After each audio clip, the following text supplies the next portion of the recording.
えーっととりあえずはこっちの面での起点を作ります。この後は旋盤作業になるんですが、起点がないとちょっと大変なので先に起点作りをやっちゃいますね。どうもこんにちは、エンジン太郎です。時系列としては前回の動画の最後のちょっと前ぐらいとなります。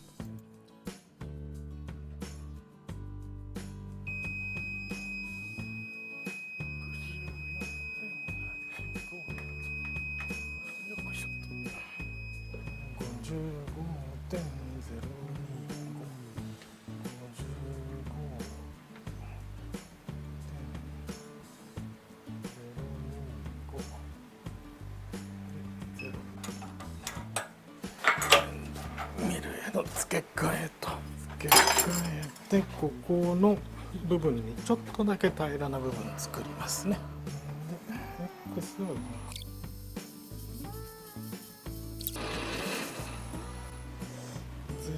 で中心に戻すと、あとはポンチに持ち替えてと原点にして、こことやっぱ若干ずれてるな。まあいいや。残り4つも全て同じようにセンター作っていきます。常に最初の1個は試験的にやって、うまくいけば残りを全て同じ方法で4つ作っていくという動作を繰り返していきますね。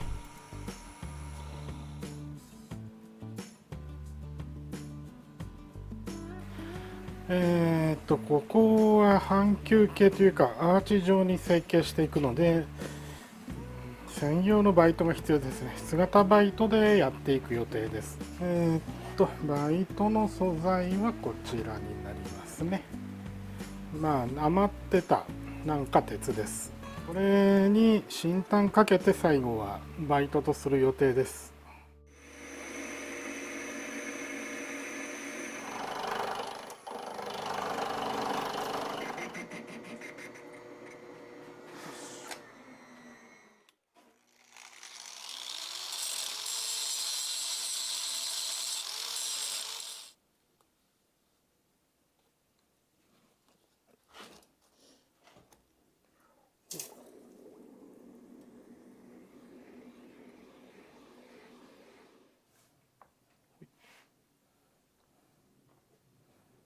そしたら最終的な刃付けをして完成ですね。お、いいね。ヤスリ通らないね。はい、新炭かかってますね。前の作業でここに中心点を作ってあるので、これに合わせて中心出していきます。緩めて終わった方向を詰める。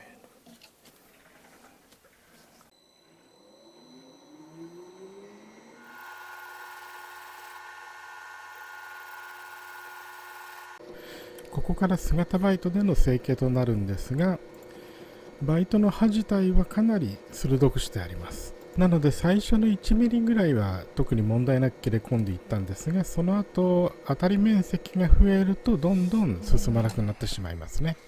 最後はバルブガイドの部分に刃が引っかかってガイドを曲げてしまいました。ダメか。バルブガイドになる部分がもう歪んじゃってどうしようもないですね。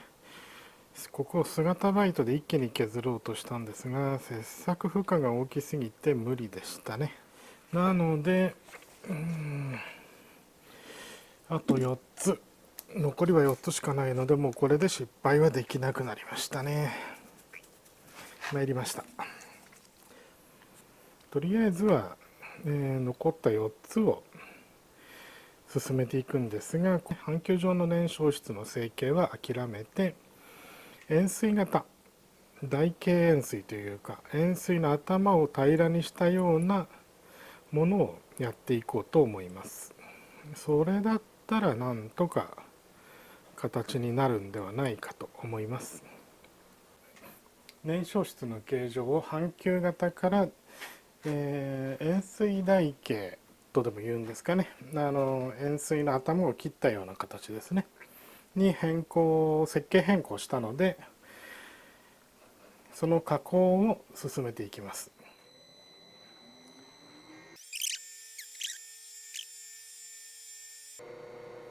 5.1 ミリと、よし。なので平らな形状にしたいんですよね。なので前回うまくいったエンドミルですね。ところでゼロリセットして、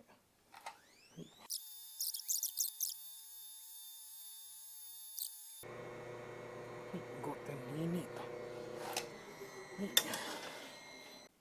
まずは簡単に単面を出していきます。現在バルブガイドが少し出っ張っているので、そこを削っていきますね。単面削ったら一段くぼみを作っていきますね。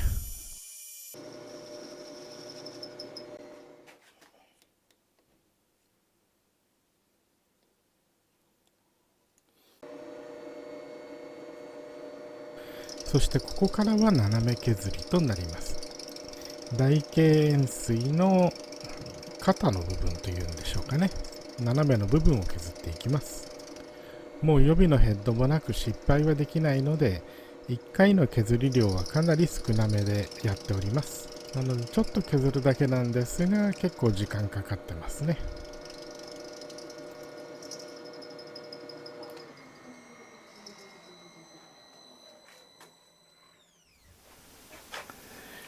よいしょ。一応はできましたね、これね。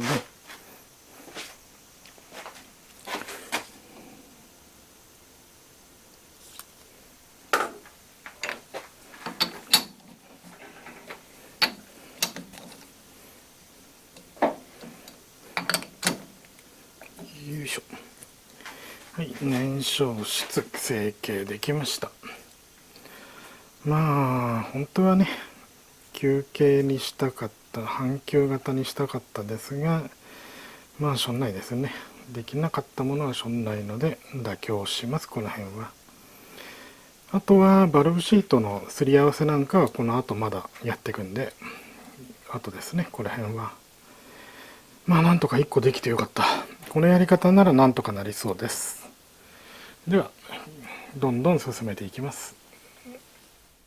よし、とりあえず燃焼室は作りました。なんとか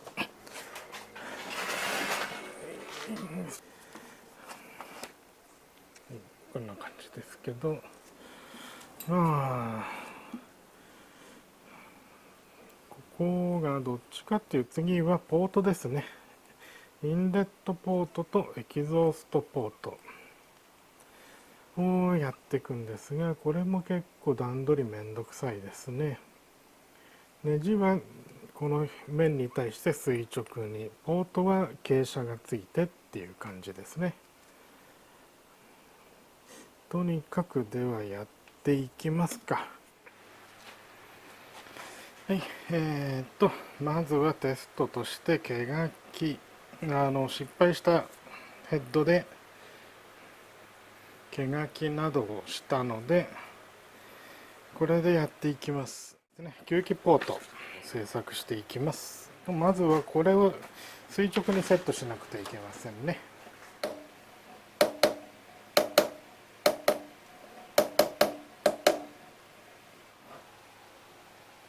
大丈夫だね、ここで。はい、直角出ました。直角が出たら、こいつで、よし、これで OK の穴開けた。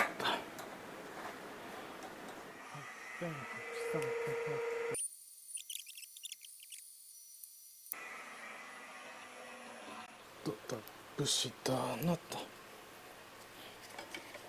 こが10ミリだね。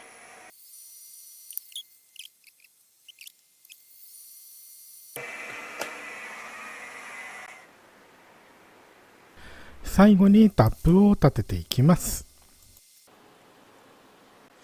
これであとはここですね。問題は傾斜8度つけて12ミリの穴を開ける。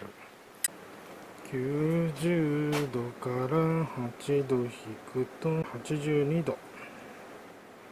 82度。実際本番の作業の時には、これまずはここまでをいくつもやって、角度を調整したら今度穴開けをいくつもという形になりますね。後ろから照らして、上から下までのエッジの隙間が揃えばおおむねぴったりですね。本番の時には気持ち下げ目にセットした方がいいですね。90でずらしてもセンター位置変わらんね、ほとんど。とりあえずドリルチャックですが、エンドミルくっつけて1箇所平らを作ります。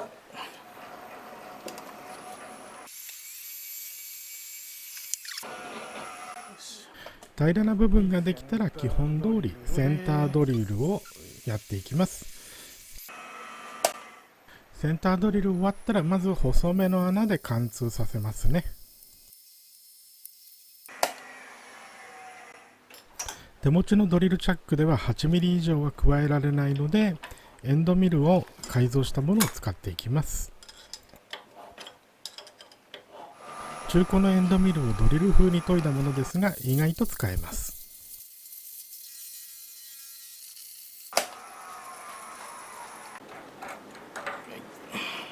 これをつけると、これで 12mm なので、本当はボーリングで通してもいいんですけど、ちょっと首下長くて厳しいので、もうエンドミルを垂直に入れていくことにします。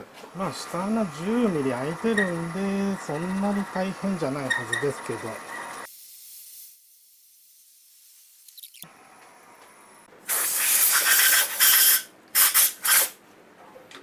はい、インレットポート吸気口ですね、できました。ちゃんとそこまで穴が開いてますし、こっちから見ても貫通してますね。今度はセット方向がこっちか。スコープでよいしょっと。しかしこのスコープ便利ですね。あまり精度は高くないですが、かなり今後多用してきそうです。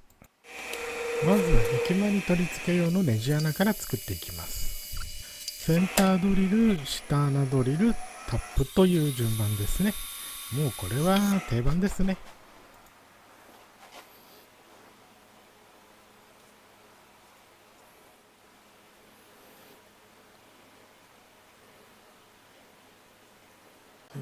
で、平らを 1.7mm ぐらい作りますね。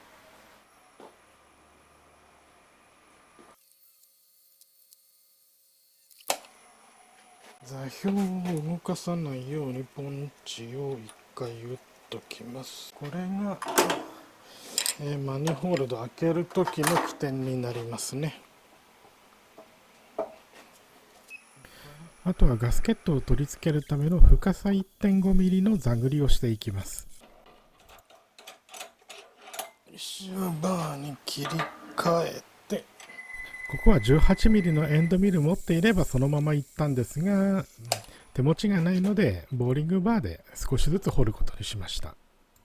自分の使うエンドミルは太いものはほとんどフリマなど中古品を使っています。はい、次の工程はここの穴ですね。開けるんですが5度傾斜させなきゃいけないので、ロードロクターで5度にセットして、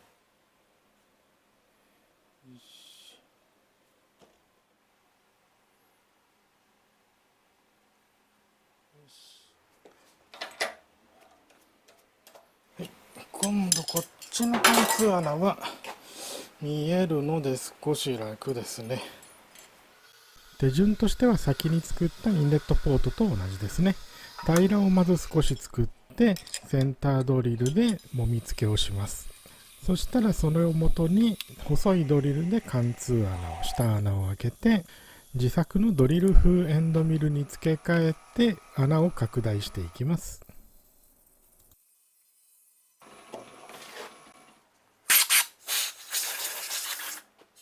最後に 12mm のエンドミルで穴を開けたら終了となりますね。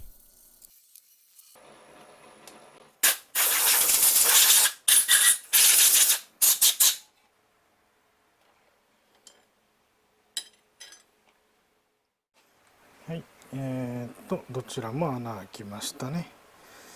こっちは少し当たってバルブガイドの下側に当たってますが、まあこのぐらいは図面でも確か当たってたのでこれは問題ないと思います。吸気側は避けてるんですけど、そうですね、場合によってはあと1度2度1度ぐらいこの角度をもう少し立てれば当たらなくはなるなと。でもまあいいかなと。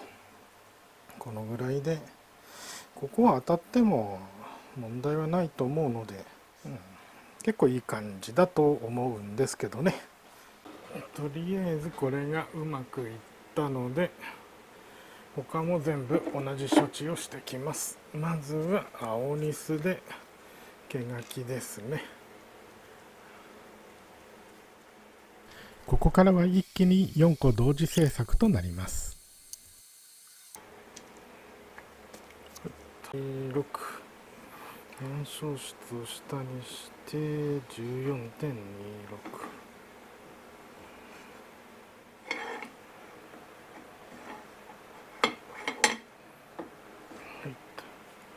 これでよしと全部できた。毛書き終わりと。ここを直角にしなきゃなんないですね。よし、直角出たね。はい、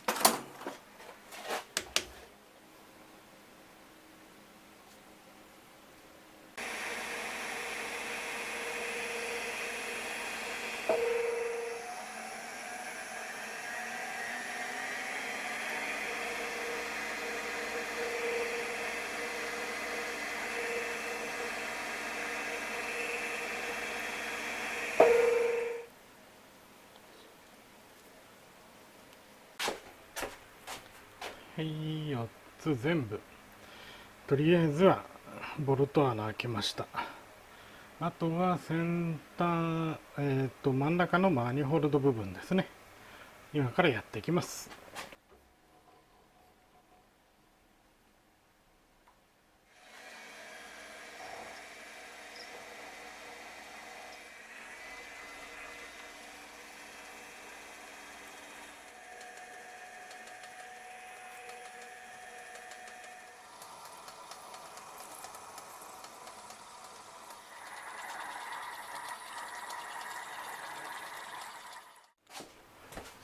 これで4つ全部マニホールドできましたね。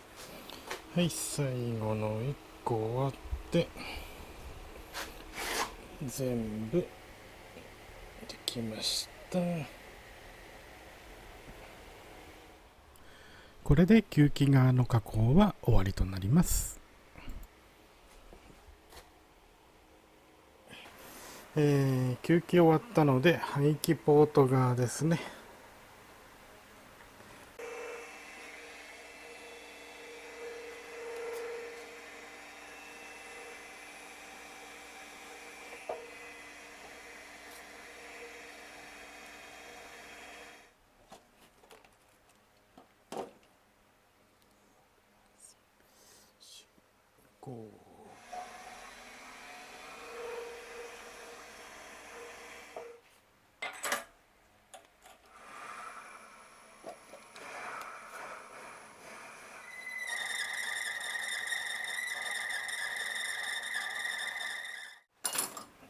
まずは穴の工程第1段階これで終わりですね。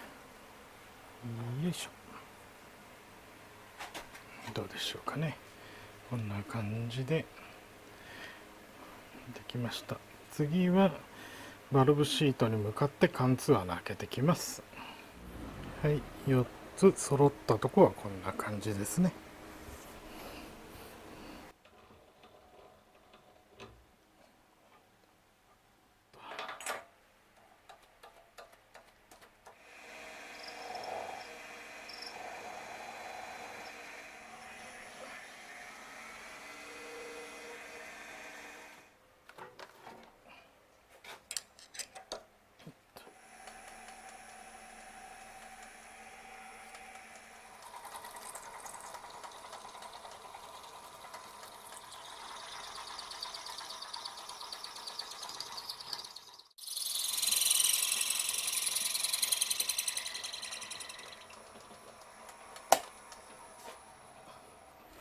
はい、4つできたのを並べてみました。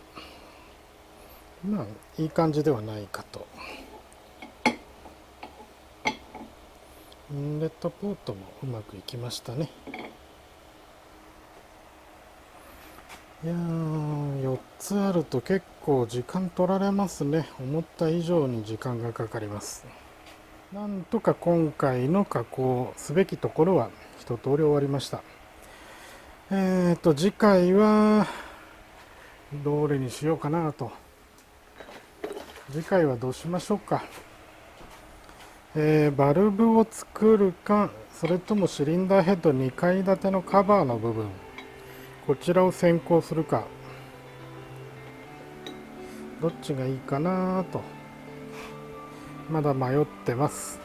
どっちから作るのが効率がいいか、ちょっと検討してから始めていこうと思います。どうもご視聴ありがとうございました。また次回もよろしくお願いします。